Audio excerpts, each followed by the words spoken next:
Welcome to Kennard TV. This is the second video of our now weekly series that we'll be talking about different things here in ELO. Hope you enjoyed last week's video on online etiquette starring our good friend Morty the Mustang, and I hope that led to some good discussion in your classes. So we're going to dive into some new content today, but before we get started, I just have to tell you how proud I am to be the principal here at Kennard. We have the best students, we have the best teachers, we have a great curriculum, and we even tell only the universe's greatest jokes. Let me give you a joke here today for this week.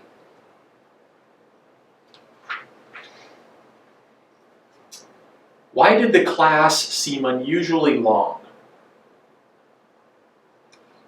Because it was the lesson of a lifetime. That's one of the universe's greatest jokes right there. Speaking of lessons of a lifetime, we're going to be talking today and getting started with the idea of thinking about your values, the things that matter the most to you, and how you can develop habits and action steps to live your life in a way that's supporting those values.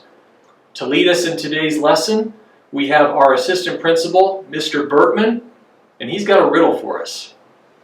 Mr. Bergman, you ready to go? All right, thank you, Mr. Morrill. I like the joke. I do have a riddle for you.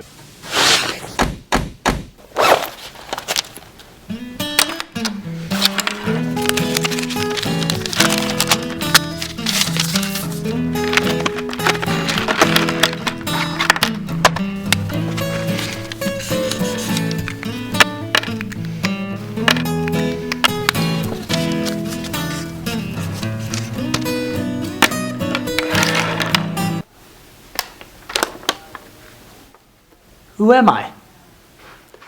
Not me, not Mr. Bergman. I'm Mr. Bergman. That's not the riddle. That's too easy. Here's your real riddle. Who am I? I am your constant companion. I am your greatest helper or your heaviest burden. I will push you onward or drag you down to failure. I am completely at your command. Half of the things you do, you might as well just turn over to me, and I will be able to do them quickly and correctly. I am easily managed. You must merely be firm with me. Show me exactly how you want something done, and after a few lessons, I will do it automatically. I am a servant of all great people, and alas, of all failures as well. Those who are failures, I have made failures. I am not a machine, though I work with all the precision of a machine, plus the intelligence of a human being. You may run me for a profit or turn me for ruin. It makes no difference to me. Take me, train me, be firm with me, and I will place the world at your feet. Be easy with me, and I will destroy you. Isn't that an awesome poem?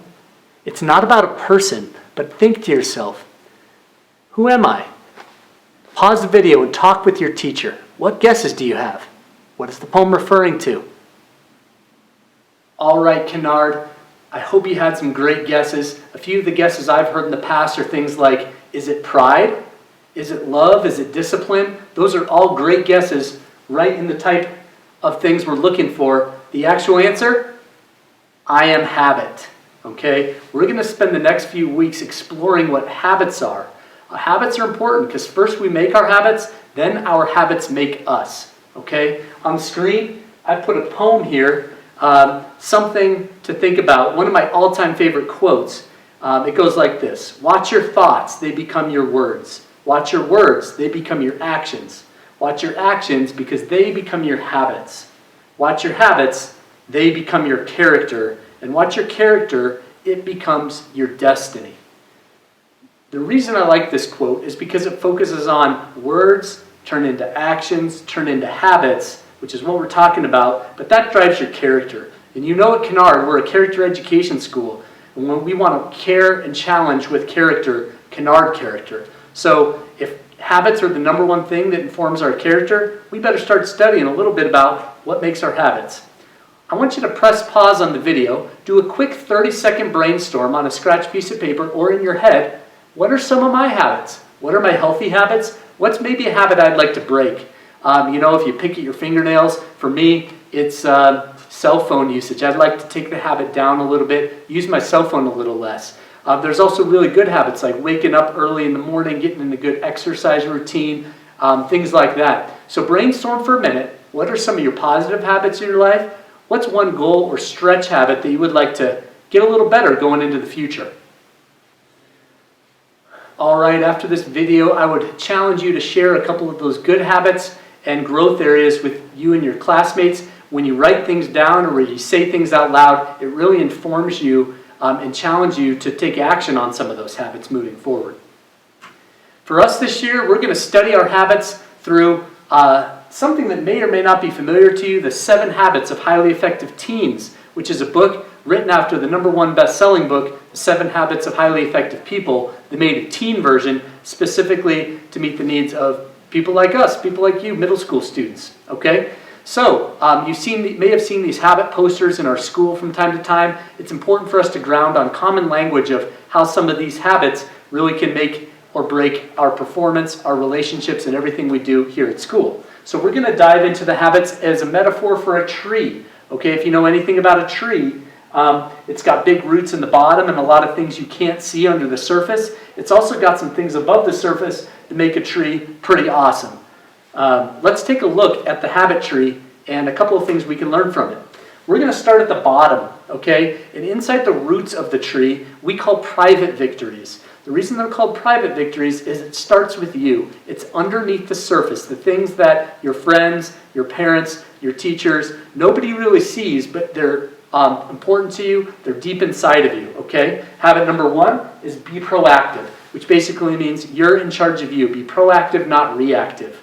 Habit number 2, begin with the end in mind. It's good to have a plan and know where you're heading. And then the next habit, put first things first. Work first, then play. Okay? These are all things that we control within ourselves that nobody else but us is in control of and that is important to focus on. One thing that's important to know about the private victory habits is that it symbolizes the root system of a tree. The reason the roots are so important of a tree is it holds everything else up. Everything above the surface that we see only is there because the roots are able to provide structure and support and nutrients for the rest of the tree to grow. As we move up the tree beyond the roots, this is the part that we call public victories, the stuff above the surface that everybody can see. All right, starting with habit number 4, think win-win. Everyone can win. We don't want to set up our students, our teachers, or anybody in a relationship with a win-lose situation. Is it possible to have solutions that everybody wins? Habit 5, one of my favorites here, seek first to understand, then to be understood. Listen before you talk. Are you trying to be informed and learn from what someone is saying to you, or are you just waiting for your turn to share your part? Okay? And the last of the public victory habits, habit number 6, synergize. Together is better. So this is all about collaboration. Working together is always going to get us better results than independently, and so that's the last of our public victories, and playing well with others. As we move up to the far reaches of the tree on our 7 habits, we call this section the renewal section. Habit 7 is all about remembering to care for yourself. The tree itself has a lot of inputs it needs to be successful, like sunlight and rain and other elements that make it reach its full potential. So habit 7 is all about sharpening the saw. Balance feels best. It means you can't work all the time, all day. You've got to leave space for your mind, body, and soul to reach its maximum potential. Last but not least, up at the top, we have our 8th habit.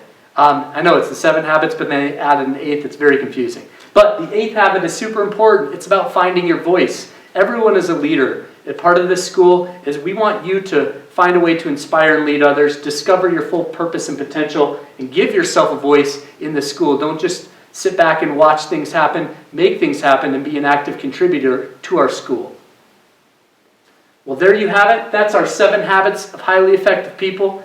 We're hoping to help you learn how to be more effective as a student in coming weeks. We are going to start working through our habit tree for future episodes. Today, I just wanted to give you a quick introduction to these habits. Mr. Morrill, I'm going to kick it back to you. Well, welcome back. Gosh, thanks to Mr. Bergman. He did a great job talking to us about the 7 habits and what we're going to be learning here over the next several weeks together. Stay tuned next week when Mrs. Irvine and Mrs. Young help us think about our values, the things that matter most to us, and how we can start to identify what those are.